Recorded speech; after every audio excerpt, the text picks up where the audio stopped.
In Genesis chapter 41, verses 4 and 7, in a concise version, the cows that were ugly and gaunt ate up the seven sleek, fat cows.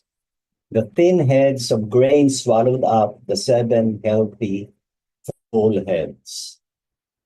All praises to God for the reading and hearing his powerful words. Let us pray.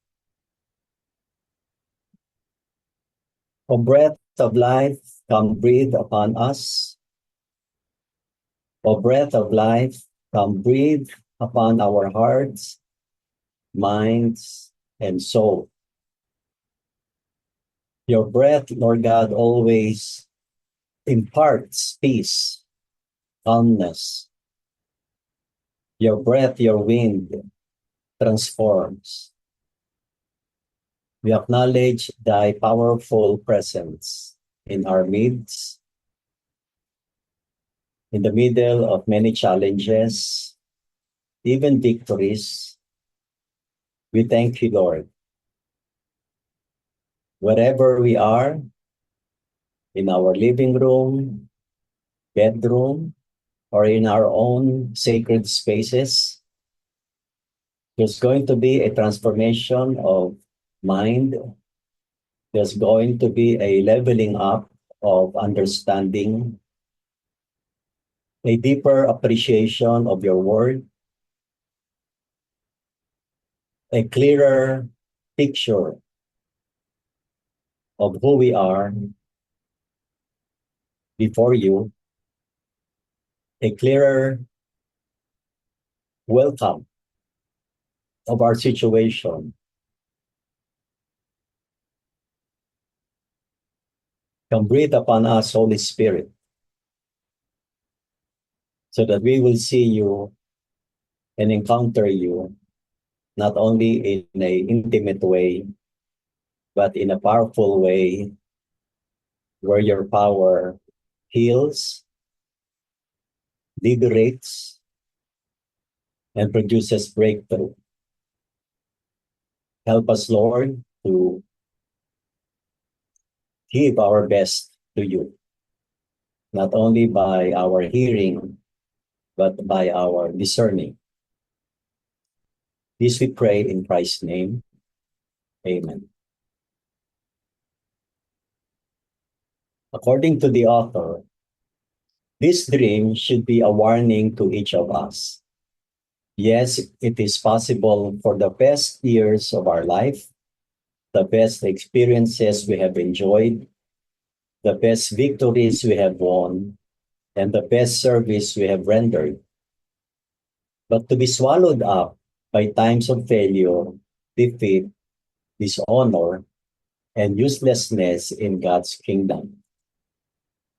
Some people whose lives offered exceptional promise and achievement have come to such an end. It is certainly terrible to imagine, but it is true. Yet, it is never necessary. Samuel Dickey Gordon once said that the only safe assurance against such a tragedy is to have a fresh touch with God daily or even hourly.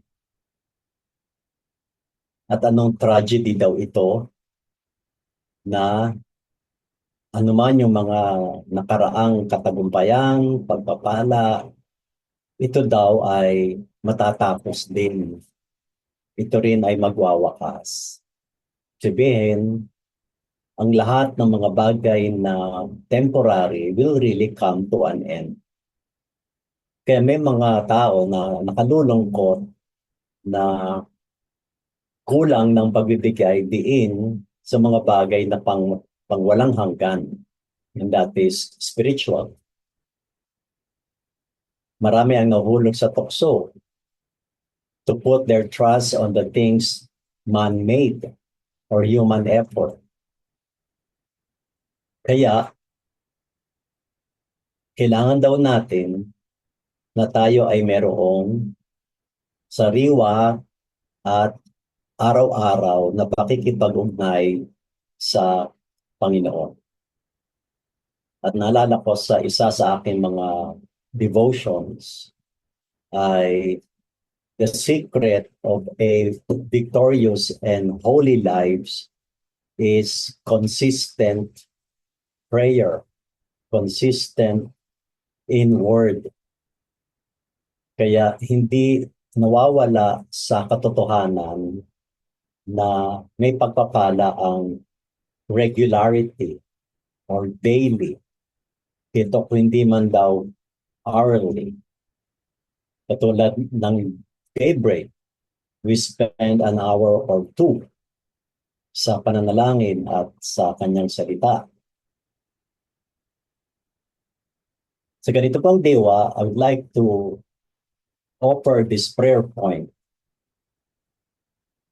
that God will preserve us from ending our life in defeat or dishonor after seasons of blessing. That God will guard our hearts, keep us faithful, so that we will not be swallowed up by failure or fear. So, sa isang tahimik na panalangin for 1 minute, and then together we will pray this suggested prayer. Let us pray.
Together, let us pray. Lord, preserve us from ending our life in defeat or dishonor after seasons of blessing. Guard our hearts from pride, complacency, and compromises, Lord.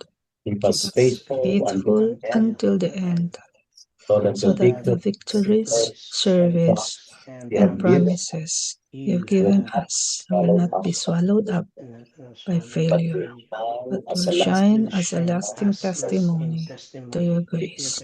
In Jesus' name, amen.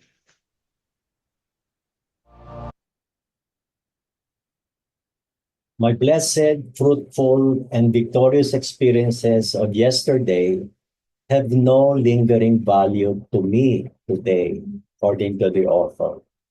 In-acknowledge niya na yung mga past victories niya, mga past blessings niya, alam niya, it will not linger.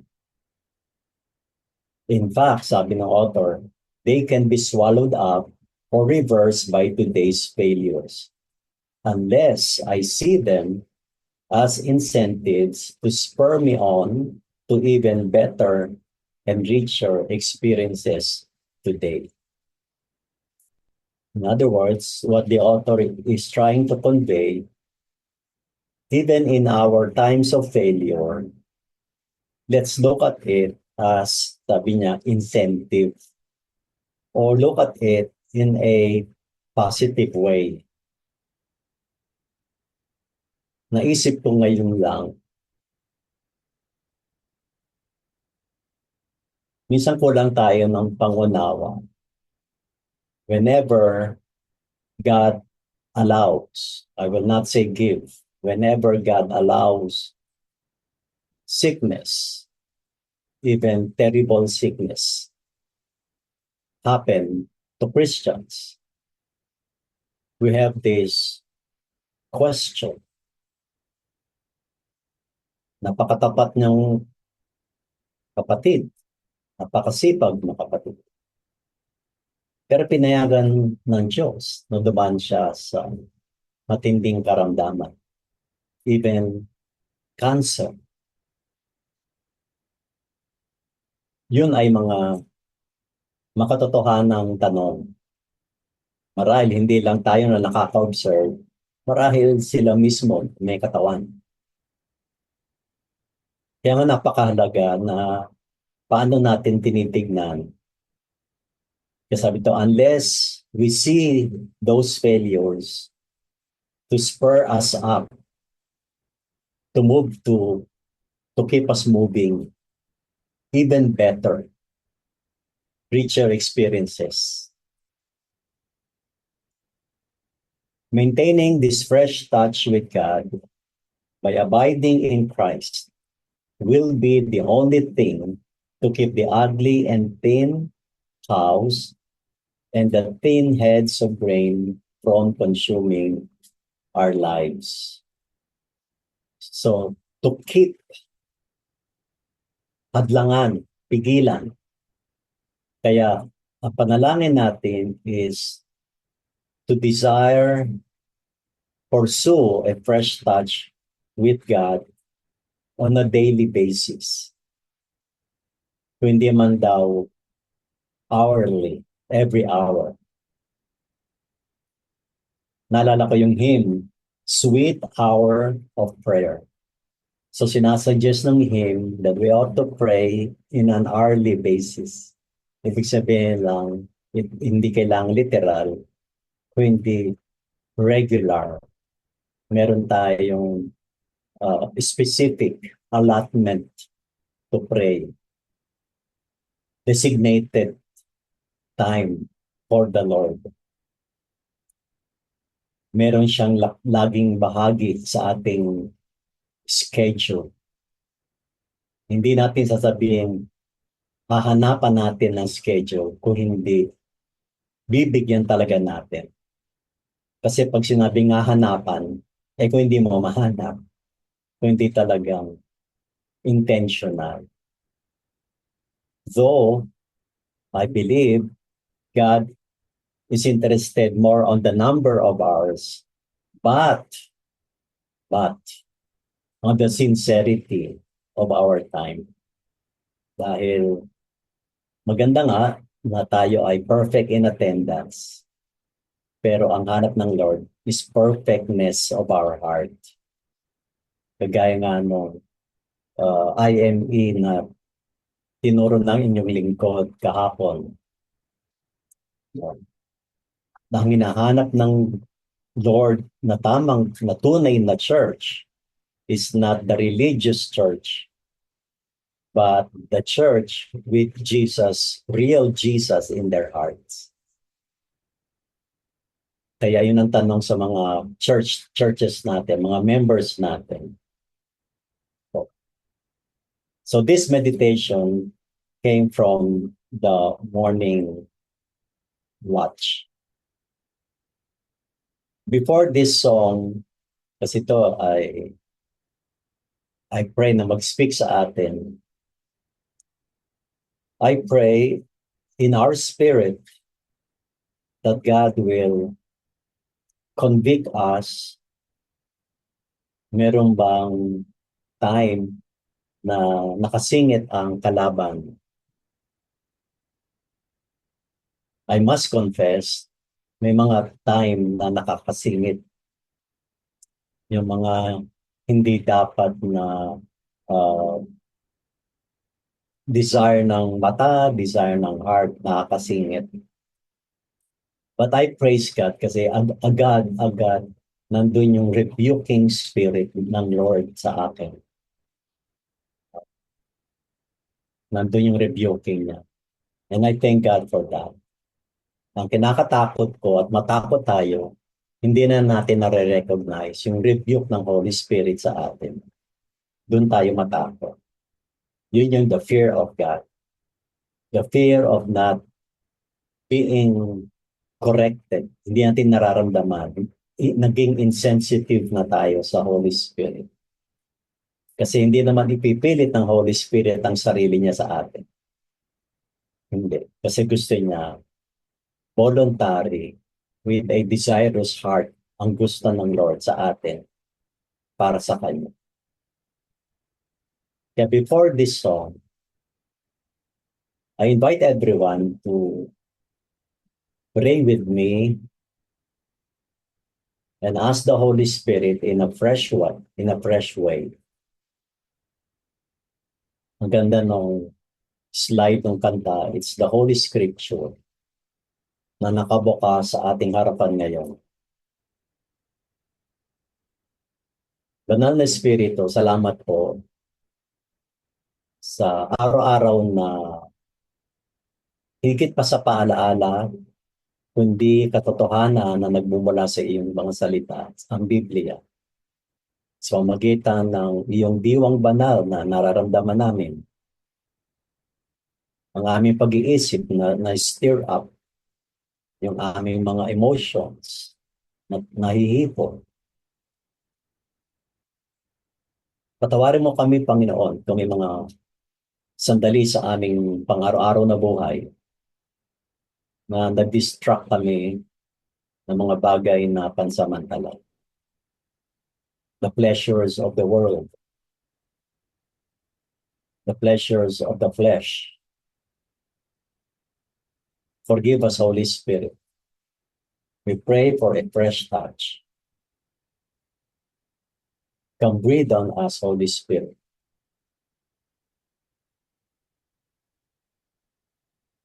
Speak to us right now, Lord. Help us identify with you. Ano po yung talagang pagpupursigihan namin na ma-maintain namin yung aming devotion sa iyo, Panginoon.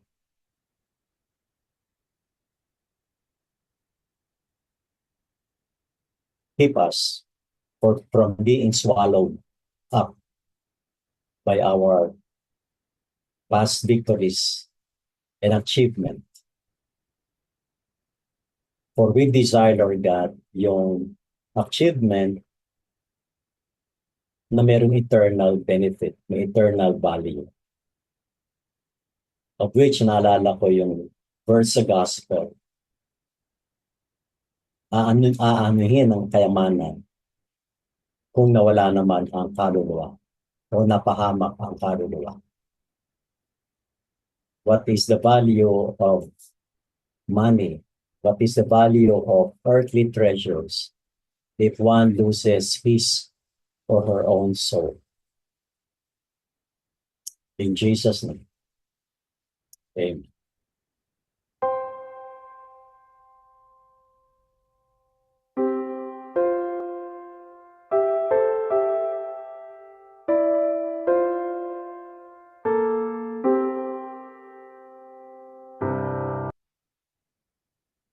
Tayo sa grace ng Lord, talagang umasa.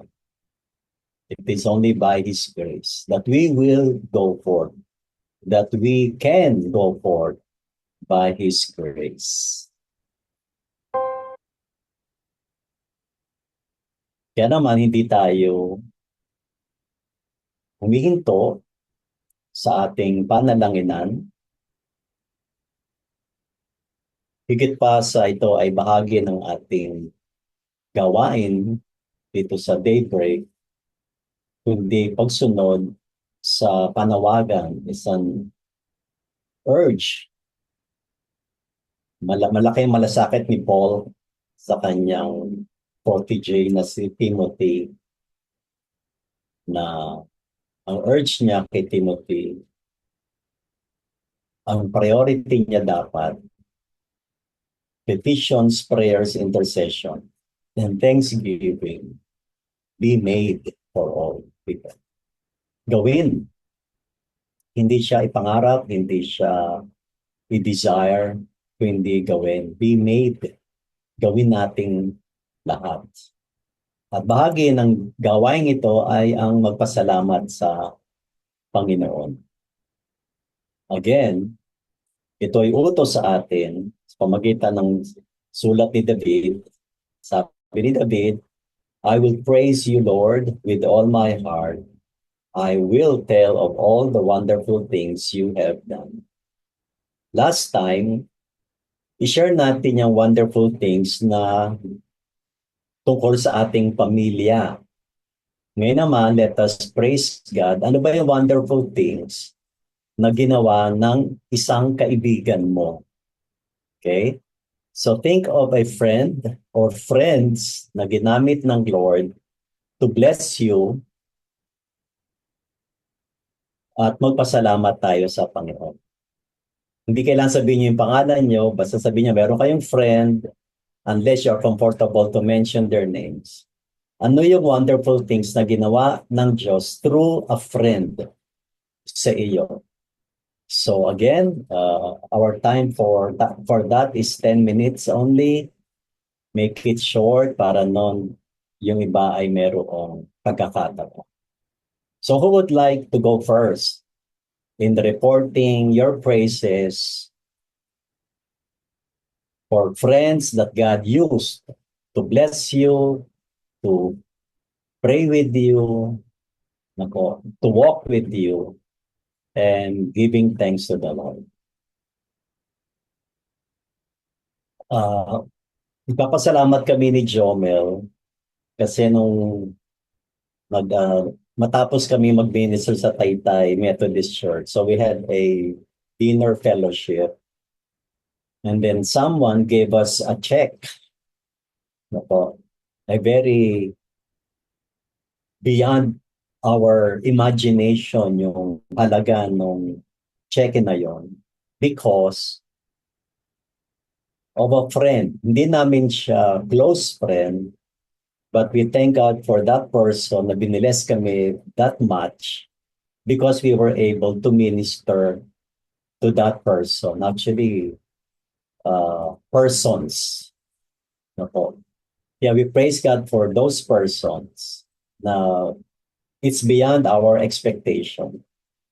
Kaya muli ay pinatunayan ng Panginoon yung kanyang salita sa Ephesians 3:20 that God is able to do exceedingly abundantly more than you can ever ask or think. Kaya we praise God for that sa halaga na yon na beyond our expectation. So thank God for those people na ginamit ng Lord as vehicle of God's miraculous blessings. With that, I praise God. Sino po ang susunod?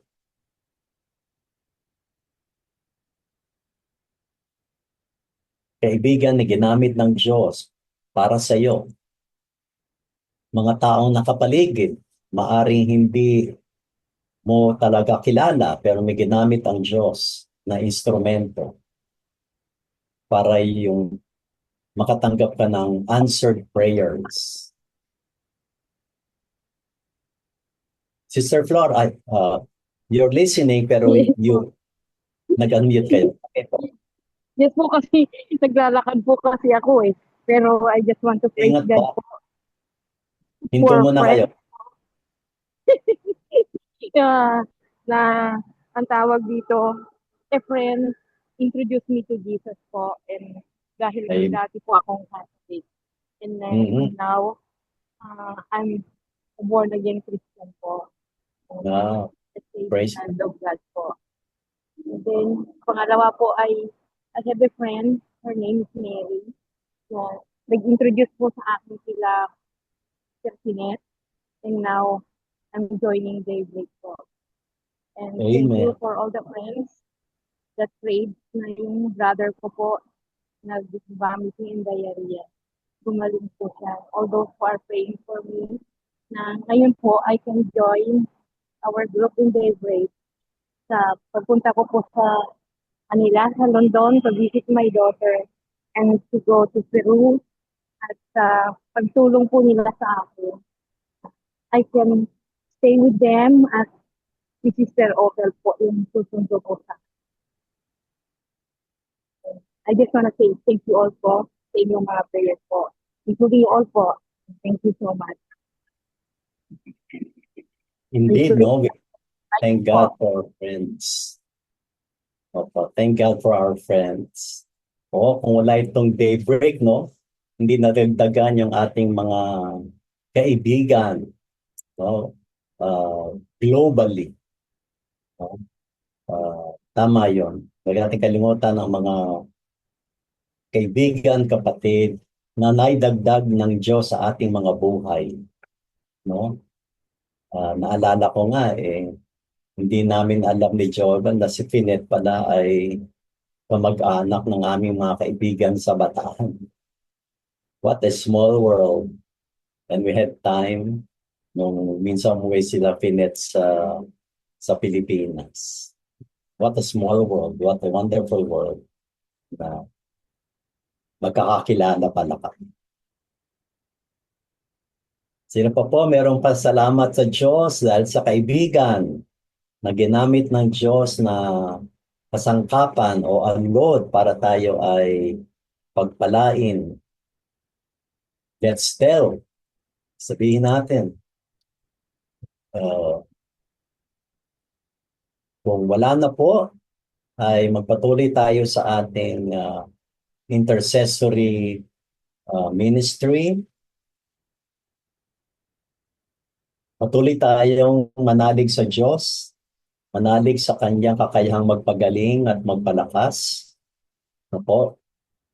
Dalangin natin patuloy si Pastor Olive na nasa ospital because of pain sa kanyang mga buto.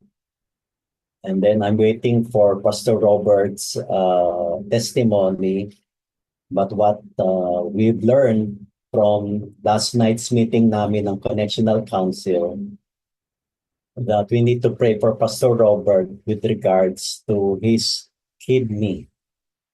So let's pray for continuous healing sa kidneys ni Pastor Robert kasi yung level ng kanyang creatinine ay hindi gaano nag-improve. I do not know if Sister Lydia has something to share. Meron po bang latest sa national si Pastor Robert na we need to pray for? Yun ang aming narinig na kailangan siya ay patuloy na magpagaling lalo na sa kanyang kidneys. Dahil nagpatingin siya sa kanyang nepro yesterday o 2 days ago at nakita yung kanyang creatinine level needs really to go down. Ako. Banggitin po natin sa Panginoon ang bagay na ito. And Sister Lydia, pwedeng kayo na po yung mag-pray dito, including Pastor Robert, kung meron kang alam, so that we can pray intelligently. Ganun din kay Pastor Olive. No po. So after 1 minute po, may I request Sister Lydia to close this and let us agree in faith. No po. Thank you, Sister Lydia. Hallelujah. Yes, Lord, Father God, our Almighty God, our great physician, our Jehovah Rapha. Lord, we lift up to you, Panginoon, lahat ng mga may karamdaman. Lahat ng Panginoon ang mga kapatid sa pananampalataya, O God, na umaasa lamang sa inyo, O God, your supernatural and miraculous healing. Lord, we continue to pray for Pastor Ninang Olive, O God, who is in the hospital right now. That in Jesus' name, all the pain will go away. We rebuke it, O God, in Jesus' name. Father, we declare your healing touch to be upon her. That she is a living testimony, O God, Lord, of your power to heal, O God. And how you said in your words, O God, that by your wounds we are healed. Lord, we also lift up to you si Pastor Robert. Yes. In Jesus' name. Sister Lydia. Yes, Lord. Patuloy po kaming lumalapit sa inyong trono ng kahabagan po, Panginoon. We pray for total healing po, Panginoon. For our body, soul, and spirit po, Panginoon. Lord, alam po namin na kayo po ang aming dakilang manggagamot, dakilang nagre-restore, nagre-repair. at nagbibigay din ng kalakasan sa amin po, Panginoon, sa aming physical na body. Lord, we ask, Lord, na especially, Lord God, ang aming pastor, Ate Olive de Leon po, Panginoon, na nasa hospital pa, Panginoon. Patuloy niyo pong lingapin, patuloy niyo pong, Lord, palakasin po, Panginoon, ang kanyang body na ito in Jesus' name po, Panginoon. At Lord, alam po namin na kayo ay kasama niya po, Panginoon. Ibsan niyo, tanggalin niyo po, Panginoon, ang lahat ng mga nararamdaman niya, nararanasan niyang sakit po, Panginoon. We come against the spirit of pain, hurt, diseases po, Panginoon, whatever, all over her body po, Panginoon, right now. Lord, dalangin po namin na mawasak ito sa kabuuan niya ng kanyang physical body na ito po, Panginoon. In Jesus' name po, Panginoon, no weapons or against all the enemy po, Panginoon, na magtatagumpay. Kung hindi kayo lamang po, Panginoon, Lord God, the victory belongs to you alone po, Panginoon, sa buhay at nahayag po, Panginoon, ang inyong kapangyarihan, ang inyong, Lord God, ang inyong kapangyarihan, ang inyong kalwalatian sa buhay ng aming Ate Olive na ito po, Panginoon. Maraming salamat po, Panginoon. Lagi kayong nakatunghay, lagi kayong nagpapalakas sa kanyang katawan na ito po, Panginoon. Lord, yung paghimlay sa inyong presence ni Ate Olive po, Panginoon. Sa inyo lamang po, Panginoon, nakasalalay ang lahat ng ito. Nagtitiwala at Lord God, na nanampalataya kami. Nakikiisa kami po, Panginoon, sa kanyang kalakasan, kagalingan, pisikal po, Panginoon, in Jesus' name. At ganun din po ang aming Pastor Robert po, Panginoon. Ang sabi ng doktor, Lord, dahil kaya tumataas din ng creatinine, dahil dun sa iniinom niyang gamot po, Panginoon. I pray, Lord God, na maging, Lord, ma-sanctify ito ng inyong blood of the Lord Jesus at maging effective, maging Lord God, magsilbing kagalingan para maging normal ang kaniyang creatinine nito. Kasama na ang kaniyang kidneys na ito po, Panginoon. At Lord, kayo rin po, Panginoon, ang siyang nagbibigay ng kalakasan, patuloy na nagbibigay ng kalakasan sa kanyang physical na body na ito, Lord. At ang dami naming ministry po, Panginoon, sa aming iglesia. Salamat po, Lord, sa binuhos nyo na ito po, Panginoon. At dalangin po namin na mag-raise up ka pa ng mga manggagawa nyo para sa ubasan na ito. At Lord, inaangking ko rin po, Panginoon, yung iba pa naming mga kasama na nakalagay sa mga healing, nangangailangan ng healing, Lord, ng therapy, ng po, Panginoon, ng provision niyo po, ng mga gamot na ito po, Panginoon. Samahan niyo sila po, Panginoon, Lord. Especially, Lord God, yung espiritu nila na minsan nakakaramdam sila ng panghihina po, Panginoon. Kayo rin po, Panginoon, ang mag-lift up, magbigay ng hope, magbigay ng assurance po, Panginoon, na kayo ay kasama namin. Kayo ang siyang gagawa at kikilos nito po, Panginoon. Kasama namin kayo po, Panginoon, sa lahat ng yugto ng aming buhay po, Panginoon, including this, Lord, yung battle, including na itong trials na ito, ng sickness, infirmity, affliction po, Panginoon, pati na po, Panginoon, Lord, yung mga dumaranas din ng mga anxiety, weariness po, Panginoon, ng fear, ng worry, ng depression, ng failure, lahat po, Panginoon, Lord, ay wasakin nyo na ito, kundi palitan nyo ng joy, ng healing, Lord God, ng breakthrough po, Panginoon, ng katagumpayan po, Panginoon, sa inyong pangalan po, Panginoon, Lord God. We declare your sovereign name po, Panginoon Jesus, Lord, na overcome na namin itong sickness na ito in Jesus' name. Amen and amen. Amen. Amen. Thank you, kapatid na Lydia. Huwag tayong huminto sa pananalangin para sa social media, including arts, ano po, uh, print, TV, radio. Ilan lang po to sa dapat nating idulog sa Panginoon na yung mapagtagumpayan natin ang mga demonic influences na dulot ng social media. Well, not all, pero minsan ang atake ni Satanas ay subtle, hindi halata. Ano po? Kaya maging sensitive tayo doon. For balance and moderation, set boundaries. Magkaroon tayo ng knowledge paano natin ito mapangangalagaan yung ating boundaries, maging mapanuri sa ating mga pipiliing mga social platforms, guidance in use. Huwag nating kaligtaan na itaas din natin yung mga content maker, mga influencer using social media, mga kabataan na they tend to use social media to express themselves. Ang problema, yung expression nila ay hindi nila mamalayan na mayroong double meaning.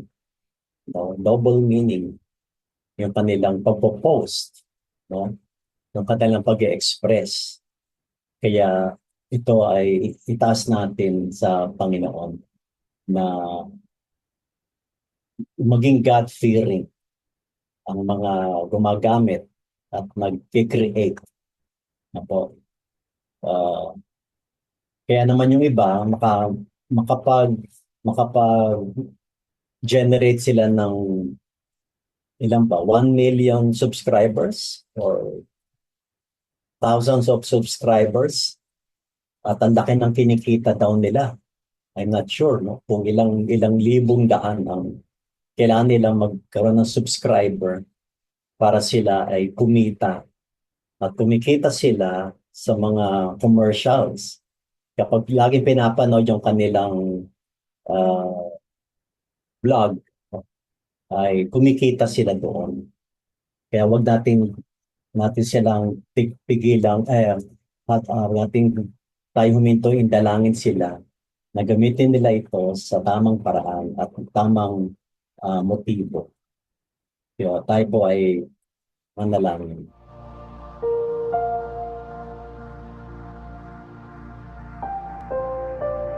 O God, to lift up to you, Panginoon, the pillar of influence, pillar of society, and the mountain of influence of the media sector. Father, na ito napakahalaga, Panginoon, that we are in this metaverse generation, Lord, na ang lahat, Panginoon, Lord, ay technology-driven and generated. Father, we declare, Panginoon, yung discipline mo upon us, Lord, even as Christians, for using the social media, Panginoon, guidance ng Holy Spirit, discernment, to be wise and intelligent in using it, and that we will also teach people, especially the younger generation, Panginoon, Lord, yung discipline na binibigay niyo po sa amin. Salamat, Panginoon, in Jesus' name. Amen. Kayo po ang nagbigay ng knowledge, tulong sa mga tao. Kaya nakapag-come up ng iba't ibang social media platform. Masyado ng advanced, Lord God, ang paggamit nito. Kaya po dalangin namin, Panginoon, specifically for today, yung mga social media influencers, that they would influence people, especially the young, with morality, Christian values. Mga content maker, blogger, Panginoon, na huwag silang enslaved ng salapi o ng popularity. Ikaw mismo, Panginoon, ang magpigil sa kanila. Ikaw mismo, Lord God, ang mag-expose sa kanila. ma-realize nila ang mga kamalian na na sila ay unaware. So make them aware, Lord, through your power, O God. Dahil ayaw namin na madagdagan pa ang bilang ng mga kabataan na nagamit o ginagamit ang para sila ay mag-express o mag-unload up to the point that they take their lives na nagpapakamatay sa paniwala na sa pamagitang social media ay sila ay mapapalaya sa kanilang mga negative emotions. Lord, we pray, even the government, Panginoon, or sino man yung responsable to have the authority to filter, to stop any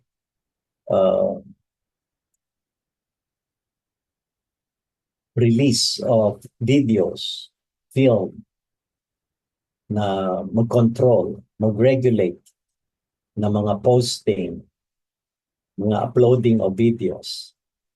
And with that, Lord God, salamat din po kasi yung aming National Bureau of Investigation na responsible sa anti-cyber crime. Apo, lalo mong pagalingin sila, Panginoon.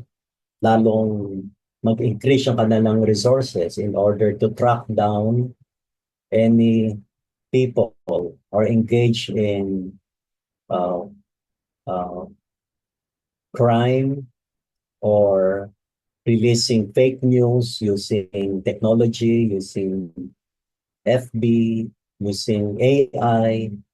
Lord, damihan mo pa ang mga tao upang lumawak ang pagkontrol ng fake news, ng mga heresies, especially mga katuruan na labag sa iyong salita. Cover us, Father God, our families, our children, our grandchildren. We seek your guidance. We declare the enemy is defeated, to resist totally the negative and demonic influences. In Jesus' name. Amen.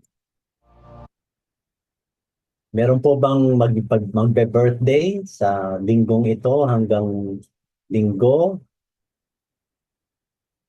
Kung wala po ay magpatuloy po tayo sa ating pasasalamat. Opo. Narito bang hilingan ang Pastor Rory to close us in thanking the Lord for His marvelous work sa atin, victories, learnings today. Pasalamatan natin ang Panginoon. Pastor Rory, maaari po ba? Sige po, tayo po ay manalangin. Kami po ay lubos po na nagpapasalamat po, Diyos, sa umaga, araw na iyong ibinigay at sa mensahe na iyong pinagkaloob po sa amin. Salamat sapagkat kayo yung tunay na nagbibigay sa amin ng mga pamamaraan mo. Bagamat ng may mga pinagdadaanan pero nandong ka lagi upang kami ay inyong palakasin. Kaya ho, salamat. Salamat dahil hindi nga ninyo kami iniiwan at di ninyo kami pinababayaan. Na agawin ang bawat sitwasyon. Na agawin ng kaaway. Sapagkat ang nais mo ay lagi kaming lulukob sa inyong banal na presensya. Kaya ang tanging namin kailangan na ikaw.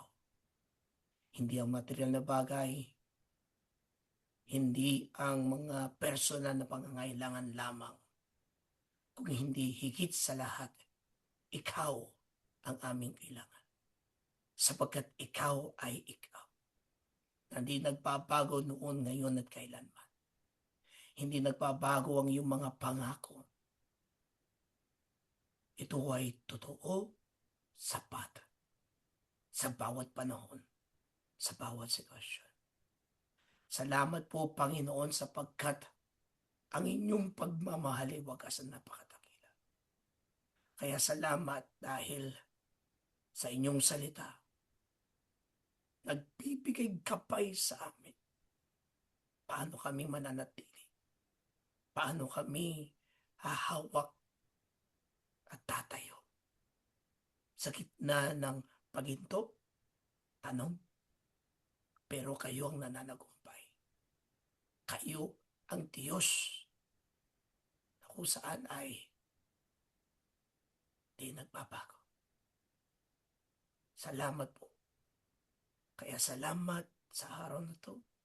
Salamat dahil ikaw ang aming pinupurihan, pinapasalamatan, at pinaparangalan sa tanging pangalan ni Jesus. Amen at amen. Amen.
Lord, Father, thank you for this.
Amen.